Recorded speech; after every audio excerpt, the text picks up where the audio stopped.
college. I worked for Kevin Doherty when he got elected in 2015, and those are two of the three justices that are up for retention this year, along with Christine Donahue. When we have, as Lauren said, such terrible overreach go to the federal level, these state courts are so important. And everybody's heard about the conservative movement and the Republican Party's long-term plan to take over state legislatures and to take over SCOTUS. But they've also had a decades-long campaign to take over our state-level courts. And we've had a Democratic majority on the Supreme Court here in Pennsylvania for the last 10 years.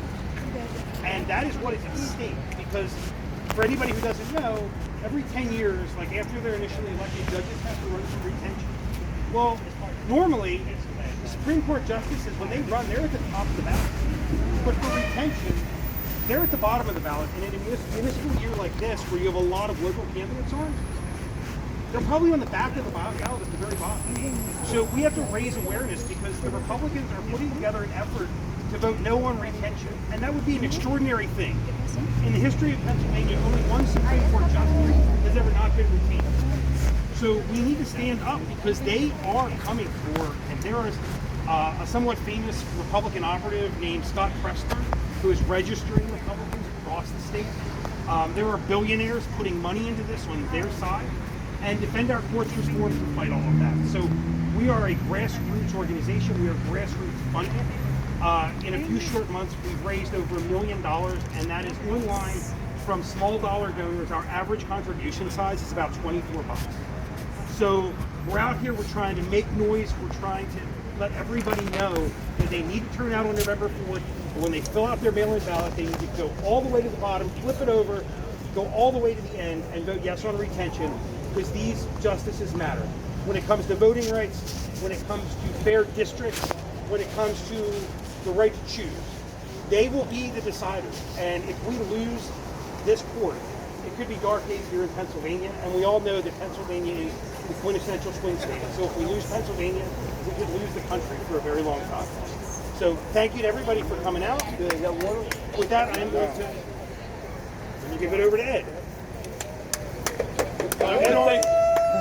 I want to thank everyone for coming out. I'm Ed Harkins. I'm a former Boilermaker political director from Local 13. And one of the things that I've come out very strongly for retention is that our labor rights are going to be under attack if we cannot get yes on retention for Justice Wecht, Justice Donahue, and Justice Doherty. And as well, we also have a couple of other Superior and Commonwealth Court justices running for retention, and also to run for office. And with that said, look, it's highly important that everyone goes and does like Joe says, and that is to go to the bottom of a ballot, or to even turn over your ballot and make sure to say yes on retention on every judge up for election this year. And with that, I want to turn everything over to Rue Landale, City Council member from Philadelphia. Yeah, Rue. Thank you, everybody. Well, I got one answer to the question for you.